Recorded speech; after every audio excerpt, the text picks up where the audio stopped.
All right, welcome back to the channel for part 2 of the carburetor rebuild, Quadrajet. All right, before you put the float in, drop your BB in. This is what allows the accelerator pump to fill up, and then when you step on the accelerator pump, it allows it to squirt out instead of coming back in the passages. So, like I said, drop that BB in down here below that little regular screw. It's a regular screw with like a little point on the bottom. Drop the BB in, just screw the screw in snug. Back to your float. There's your needle hanging off of it. Bring that over. Make sure that goes in its seat.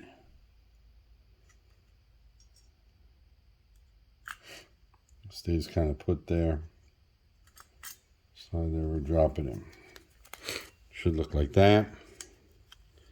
Float goes up, pushes down on the needle in the seat, shuts off the flow of fuel. It's at this point here we can set your accelerator pump or your float level to the specs in your instructions. Again, shout out to the carb shop. But here's your instructions. Gives you a breakdown of how kind of everything goes together. If it's your first time, I'd go ahead and read this. It talks about setting up the choke, setting the pull-offs. But if you haven't screwed with any of that, a lot of it will not be necessary. As long as nobody's really screwed with the carburetor and you get it in its stock form, you're usually a-okay. Let some settings go. And it depends, obviously, the application. If you're going to be racing it and you need a lot of fuel bowl capacity, you probably want to check the float level. But these carbs are great because there's no gaskets below the fuel level. The fuel level is completely blocked. It's caught in this bowl with no gaskets. And the fuel sits in that whole cavity there. Fills up this whole cavity right in the center of everything. So when you're off camber, forward, backward, the fuel is centered. It's not like a holly hanging on the ends. That's one reason I like these carburetors. Let's talk about this. Little spacer can go in. This goes right around to stabilize the fuel. You have a vent on the air horn. Comes down on top of that. It's kind of keep the fuel from sloshing out straight out the vent. Well-designed carburetor. Well-designed carburetor. Let's see. Base plate.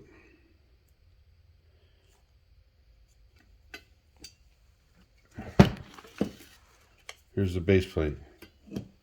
I obviously don't want to turn this upside down with any of this stuff in it. If you're not going to use this port for the vacuum brakes, put a pipe plug in it. Here's your accelerator pump rod. It does come out. I just left it in for ease of cleaning. I'll leave it in, work around it. Don't let it get bent.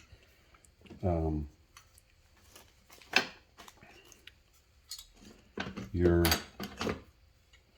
base gasket is the thick black one. Look at this. It does press on. As I hold this, I'm going to hold the spacer in and hold this in here. it does press on to the bottom of the carb. These two pins, 1 pin, 2 pin. Push that on there. Push that on there. It will get kind of pushed into place as soon as you place it on the base plate. I kept everything in a nice place. Put your accelerator pump rod up. Drop your base plate down. Make sure if you did any of your choke mechanism, make sure that that's all in the proper position. And then this has 2 screws. The air horn, when the air horn is on the top, it has 2 long screws at the back. You'll notice they go all the way through and grab the base plate and pinch and push everything together. For now, I'm holding the float in place. It has the Phillips head screws. One up here, Phillips head, one here,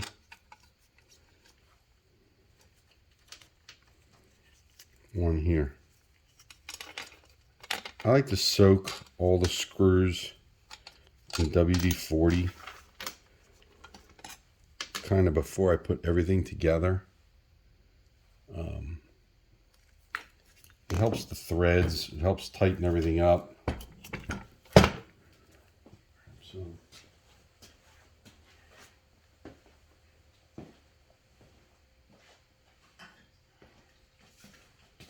I just give the screws a little blast down with WD-40 before I start to assemble them.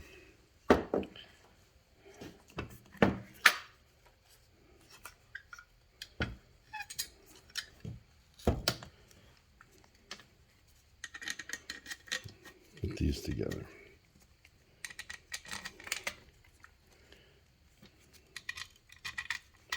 You'll say, why didn't I do the base plate before I put everything inside? You know, I'll do it my way. Sometimes I add a practice here, but I've done this a lot of times.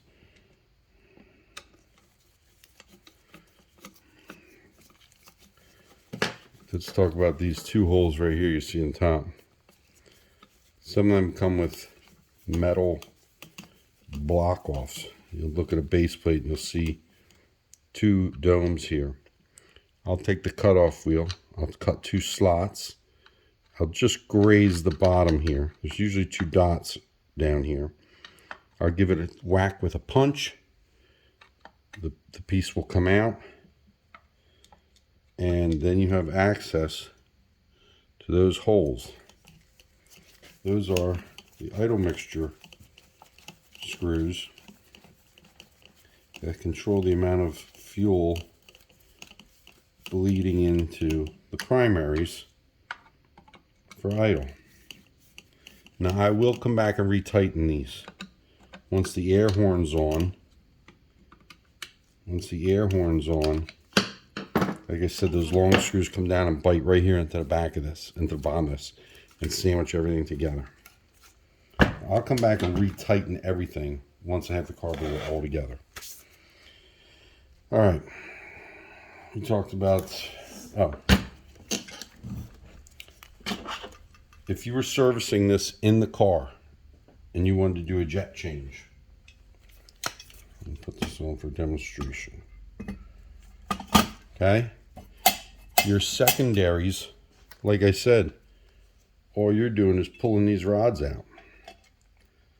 This enriches your wide open throttle right here. It's great. It's a little regular screw. That one right there. Take it out. This cam allows these to lift up. Take these out. Put smaller rods in. You've immediately made the full throttle side richer. These you put in last. the primary side, if you want to change that or mess with the power valve rods, remember this is your power valve, I didn't put it in yet. You will take, people complain, oh, you have to take it apart. In my kit, all I would carry to change to tune these is the punch, to punch out the accelerator pump. I take my electric driver, regular screws, spin all the screws out the top. The accelerator pump rod is then out of your way once you punch that punch out. And if you notice, I hit it in. So it goes into this little cavity where your air filter gasket rides. See it in there? When I'm ready to put that back, I put the punch in, I knock it in. Right here, it's a little roll pin. I pop this, accelerator pump linkage comes off. I undo my screws. I go to take this off. Now I can access the primary jets and the power valve rods. Now you want to put it back together. Drop this back on. You know, put your power valve and everything back in. Drop this back on. Take a regular screwdriver. And I go right down between the pin and the air horn for the choke. And all I do is a little fulcrum. I go like this, and it pushes the rod back in and captures the pump. The heater has just decided to turn on. We'll turn that off.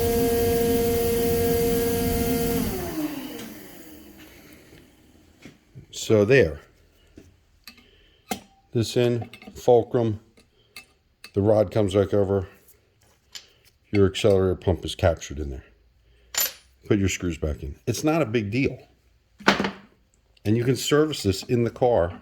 And when you do that, you're not letting fuel run all over the place. The fuel level, you'll see your floating in here with the fuel all captured in there. So when you take this off, there's no fuel comes out. It's not, I mean, I've done Hollies. You got to take the bowl off, and then you have fuel running all over the place. Then you have to reprime the carburetor. This thing, you put the air horn back on, you hit the key, it starts right back up again because it's still full of fuel. You left all the fuel in there. But let's get back to reassembly. Now that this is on, you'll double check the gasket they had in this. It's not hard to see. They had the gasket, this is the old one, with the round holes. You'll look here, and yeah, it's got round holes. If it was oval, you'd see an oval, and then you'd be using this gasket with the oval holes. We're not using that one. We're matching up the original. We're using one with the regular holes in it. It has this little cutout there. That's what slips around your power valve. Not hard. You can, if you do service this and you pull the air horn off, reuse the gasket. There's no fuel above this gasket. It's great. We're getting down here. I mean, it's not too complicated here. Now, here's our power valve. We're going to drop that in these two holes. The spring is in there. Don't forget the power valve spring. It's going to want to spring back up on you. But now the tricky part is to center these two rods with your fingers. Get them to drop into the jets and pushing down. Don't force it. You can feel it. If there's resistance, you can feel it. Usually takes me a few seconds to do this. I'm going to eat my words though.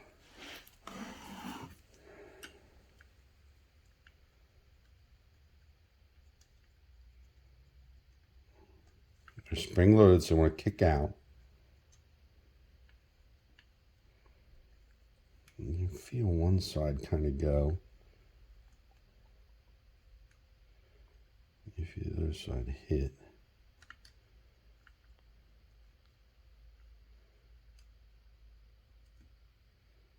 And out of practice. Make sure they're clean at the bottom. Take your time. Drop that in. Get it positioned right.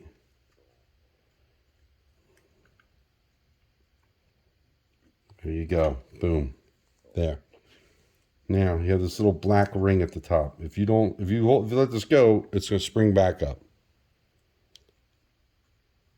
We don't want to do that. So what I do, take my regular screwdriver, and all you do, that plastic ring is just plastic, but it will seat in there. I will take and push it down in there, and you'll kind of know when you get it because it's going to sit flat in there. It's just going to sit there. Look at that. See that? Probably the most difficult part of this carburetor is just lining those rods up, getting this to drop in there, and this is what you want it to do. Move nice and easy. It comes up, it hits the plastic retainer that's holding it in. It's spring loaded. That's your power valve. Your engine started, pulls those down. As the engine on the intake manifold decreases, this springs up, allows more fuel in. There we go there. That's how you want it. So we have the float in. Power valve. Obviously those jets are in the bottom. Now, another part that people hate is the gasket. This is this little thing right here. You can just slip that under the power valve rods and put the gasket on it. No, don't tear it up. Don't do anything crazy with it. If you have to, put a finger on the power valve